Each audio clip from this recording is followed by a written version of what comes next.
Ya, Assalamualaikum warahmatullahi wabarakatuh. Kami dari kelompok 5 mata kuliah Sistem Tanam di sini ingin menjelaskan proyek yang telah kita buat yaitu Smart Warehouse Security dan Inventory. Next. Oke, anggota kelompok kami itu yang pertama saya sendiri Nugroho Gavana Jendra dengan NIM 048. Selanjutnya ada Sofwan, mungkin Sofwan bisa mengenalkan diri. Eh, dengan nama saya Sofwan Rahmat dengan 3 digit NIM terakhir 066. Perkenalkan, nama saya Muhammad Reka Farezi dengan digit NIM terakhir 146.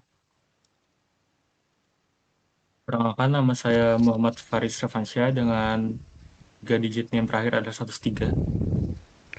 Perkenalkan, nama saya Hamka Muhammad dengan 3 digit NIM terakhir 038. Baik, dari proyek yang kami buat ini memiliki latar belakang, yaitu pertama melakukan pencatatan manual, di mana kita tahu bahwasannya pencatatan dari barang keluar masuk logistik atau maupun personel kadang memiliki kesalahan. Maka dari itu kami mencoba untuk melakukan otomatisasi dengan menggunakan RFID reader, di mana ketika barang atau personel itu lewat atau masuk serta keluar, RFID reader itu akan membaca dari RFID yang ada pada barang tersebut. Lalu di sini juga kami melihat bahwasannya monitoring itu masih terbatas. Misalkan petugas itu harus cek fisik secara manual, maka tidak ada yang namanya pemantauan secara real time. Maka dari itu kami menggunakan eh, teknologi bernama MQTT untuk melakukan monitoring secara real time. Kami juga menggunakan integrasi dengan dashboard web, di mana bisa dilakukannya eh, monitoring atau juga kendali secara jarak jauh.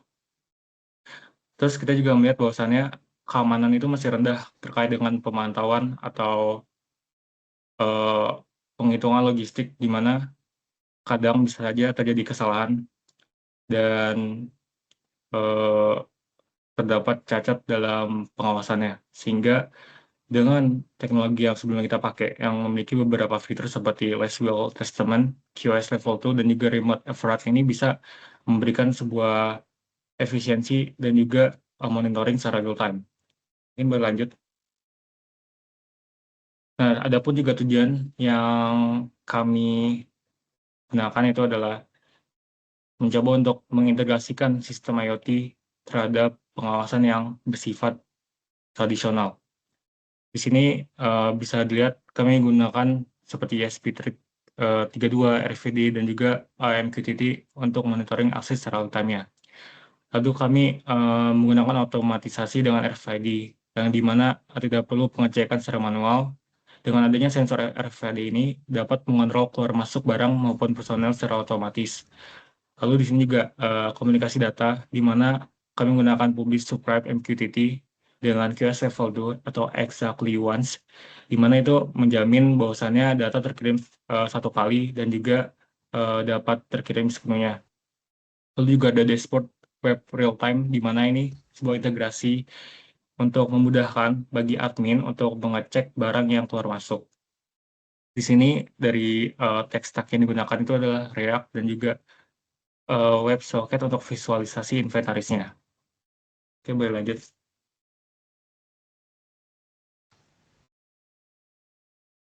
Selanjutnya saya akan menjelaskan untuk blok diagram dari sistem Smart Warehouse and Security and Inventory ini yang udah kami rancang. Jadi karena sistem ini berbasis IoT terus berpusat pada MQTT dengan arsitektur publish subscribe. Jadi untuk keseluruhannya ada 3 node yang saling berhubungan atau saling terintegrasi. Nah, jadi yang pertama itu ada di sisi input, yaitu di kiri ada node 1 dan node 2. Di sisi ini kita punya 2 node input yang berfungsi sebagai gerbang otomatis. Terus yang pertama, node 1 inbound ini menggunakan ESP32 dan RFID reader untuk mendeteksi barang atau personal yang masuk. Nanti data UID yang terbaca akan dipublish ke topik. Selanjutnya topiknya yaitu gudang sensor masuk. Terus ada node 2 yaitu node outbound. Jadi konfigurasinya itu mirip-mirip, cuman dia itu mendeteksi aktivitas keluar dan publish ke topik gudang sensor keluar. Nah, selanjutnya ada MQTT brokernya. Jadi fungsinya ini semua data dari Node 1 dan Node 2-nya akan dikirimkan menuju MQTT brokernya. Di sini kita menggunakan QoS level 2, yaitu jadi QoS level 2 ini bisa menjamin bahwa data log aksesnya terkirim hanya tepat satu kali, jadi tidak ada yang hilang atau misalnya lebih dari satu atau duplikat gitu. Nah, selanjutnya dari output di terakhir ada Node 3, yaitu Node admin, yaitu Node ini bertindak sebagai eksekutor, dengan dia akan melakukan subscribe ke topik gudang sensor hashtag.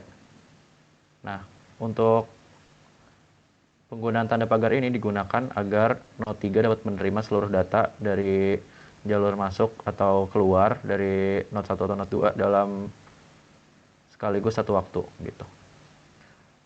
Selanjutnya begitu datanya diterima, Node 3 akan langsung mengeksekusi komponen fisik seperti kita nanti ada LCD, terus ada buzzer, dan ada relay untuk membuka kunci gudang gitu. Oke. Selanjutnya ada perancangan hardware. Yang pertama itu kita punya perancangan hardware untuk Node 1 dan Node 2. Jadi karena fungsinya ini pembacaan kartu identitas, jadi Node 1 dan Node 2 ini menggunakan wiring diagram yang sama gitu. Kita punya microcontroller ESP32, terus kita hubungkan dengan RFID reader.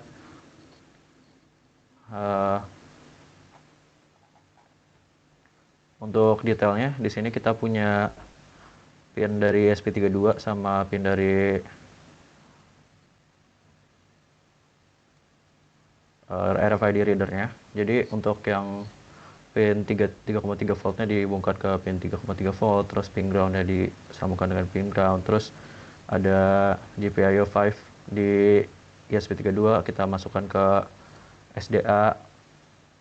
Selanjutnya ada GPIO 18 kita hubungkan dengan SCK, terus ada GPIO 23 kita hubungkan dengan MOSI, GPIO 19 kita hubungkan dengan MISO, dan GPIO 22 kita hubungkan dengan RST. Nah, fungsinya sendiri udah tertera juga di sini. Yang pertama itu untuk supply daya, terus yang ground untuk ground, yang SDA untuk slave select, terus ada SCK itu fungsinya untuk serial clock-nya, terus ada MOSI untuk master out slave in, terus ada MISO untuk master in slave out, dan yang terakhir RST untuk reset.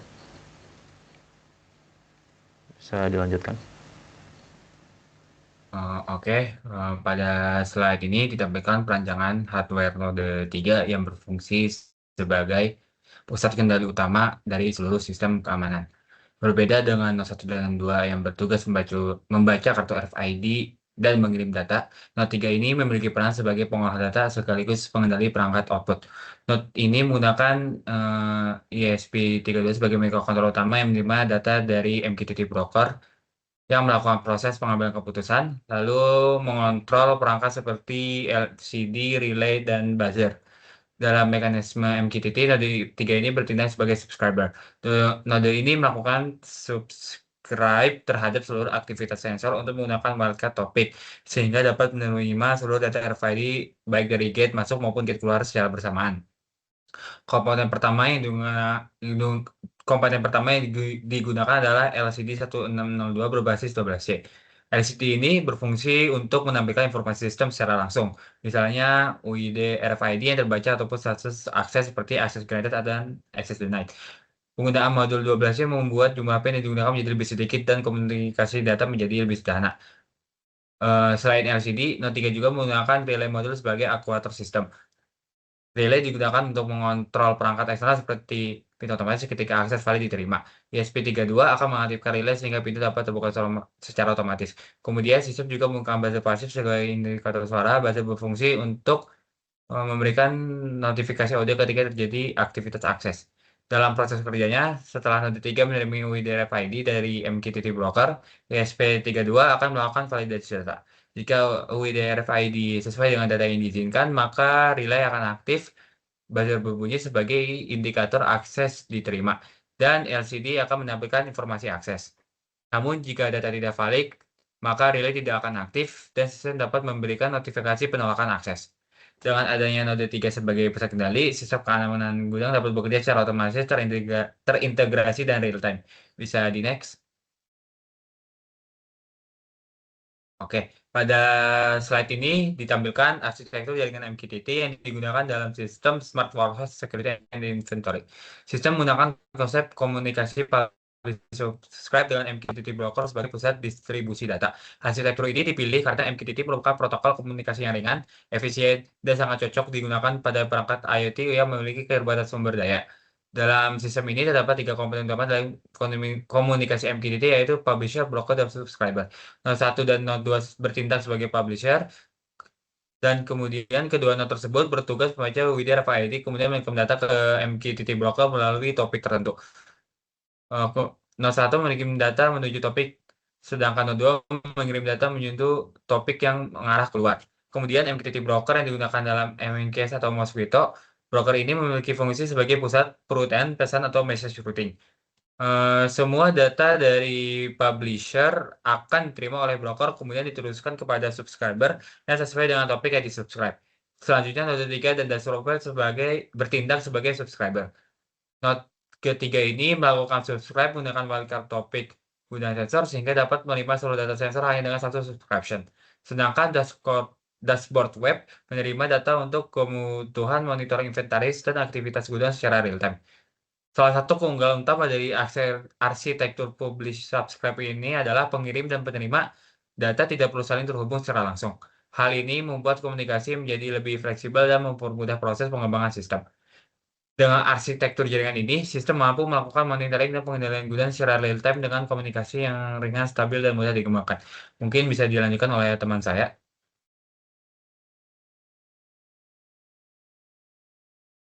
Oke, izin melanjutkan. Jadi di sini saya akan menjelaskan terkait alur data dan struktur komunikasi dari MQTT-nya sendiri. Nah, di sini kami tuh menggunakan publish subscribe dengan AMQX itu sebagai cloud broker-nya. Nah, di sini untuk alur kerja sendiri itu dimulai ketika kartu RFID itu ditempelkan pada node 1 itu sebagai gerbang masuk, lalu node 2-nya yang sebagai gerbang keluar. Di sini ESP32 nanti kemudian membaca dari UID kartu itu sendiri melalui komunikasi SPI. Nah, nanti setelah si UID-nya itu berhasil dibaca, data bisa format dalam bentuk string atau JSON lalu dikirim ke broker MQTT melalui jaringan.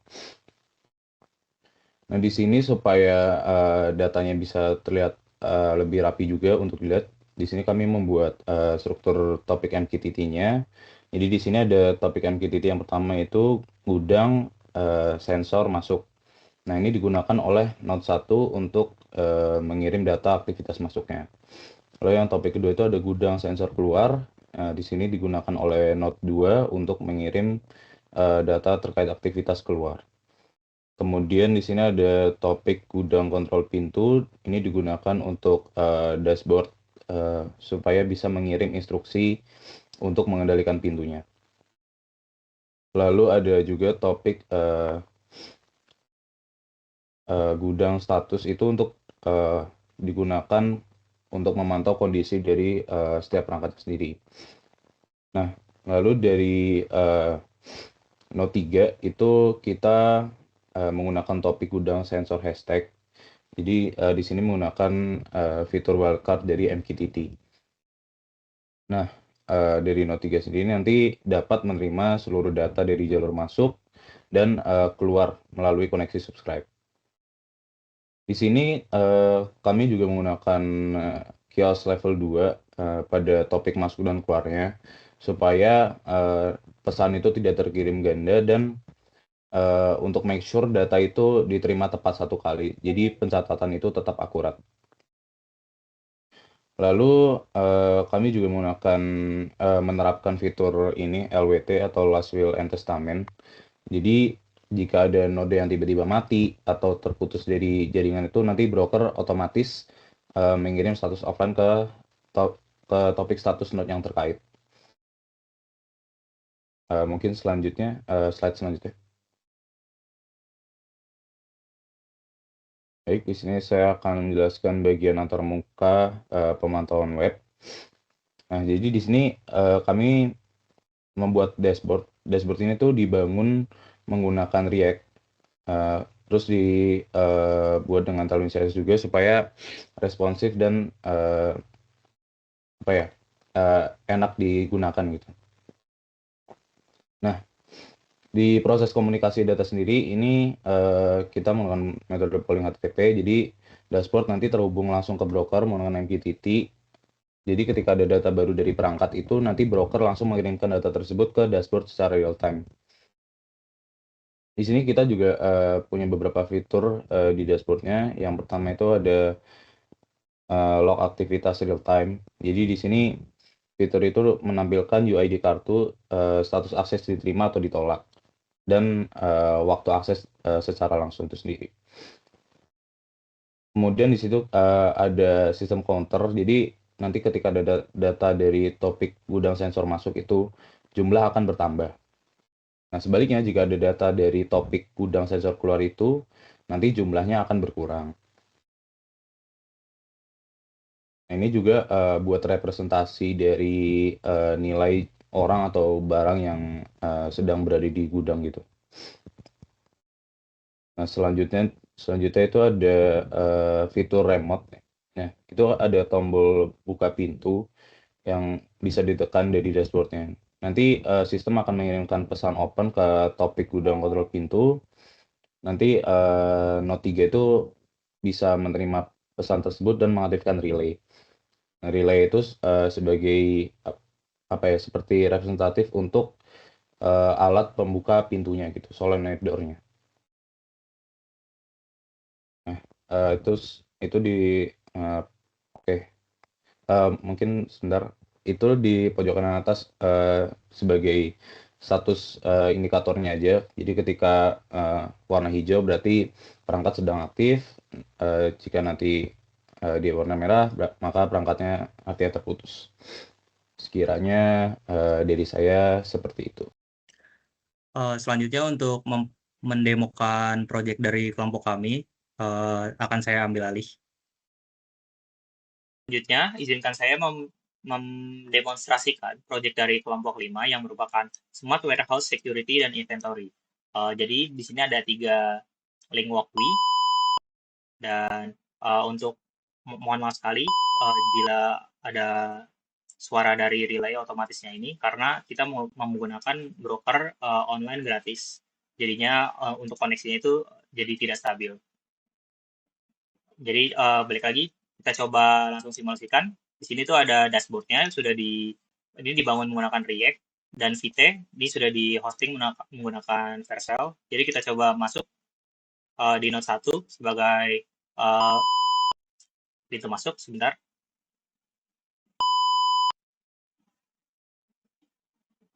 Nah, kita coba masuk. Entitas akan bertambah, dan di Node 3 akan keluar tulisan sesuai dengan ID kartu kita. Jadi hal ini tuh sesuai dengan yang ada di blok diagram yang teman saya jelaskan di slide sebelumnya. Jadi Node 1 ini langsung mempublish UID kartu kepada si broker yang ada di dashboard. Bisa dilihat di dashboard ini pencatatan manual. Pencatatan yang tadinya manual sekarang bisa digantikan jadi otomatis. Pencatatan ini juga dijamin oleh quality of service atau cost level 2 agar perhitungan di dashboard ini tidak pernah ganda. Selanjutnya, untuk simulasi gerbang keluar, jadi kita masuk menggunakan green card, kita coba keluar menggunakan green card. Nah, akses dibuka, keluar sesuai dengan ID kartu yang kita masukkan tadi. Kita menggunakan green card yang menggunakan ID sebagai berikut. Entitas juga akan berkurang. Karena topiknya tadi kami pisah, jadi dashboard bisa membedakan arah aktivitas dan langsung mengurangi total inventaris. Karena tadi kan yang Node 1 itu kita nama topiknya adalah masuk dan Note 2 adalah keluar. Jadi dia bisa membedakan dan otomatis menambah atau mengurangkan. Di sini juga akan terlihat keterangan aktivitasnya, UID kartunya. Selanjutnya kita coba simulasikan untuk membuka pintu dari dashboard utama. Misalkan kita tekan di sini, akan keluar tampilan akses dibuka kendali manual, menggunakan kendali manual, dan di keterangan juga akan terprint keterangan aktivitas, kategorinya kendali dari sistem kendali ini, dan kita buka secara manual. Selanjutnya untuk membuktikan penerapan last will and testament atau LLWT, kita coba simulasikan untuk Note 1 ini. Misalkan listriknya mati atau wifi-nya padam, kita stop simulation di sini. Yang tadinya di dashboard Note 1 online, yang Note 1 online dia akan menjadi offline.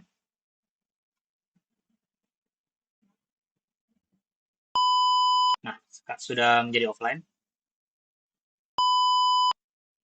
Sekian untuk video demonstrasi dari proyek kelompok 5. Untuk kurang lebih yang mohon maaf.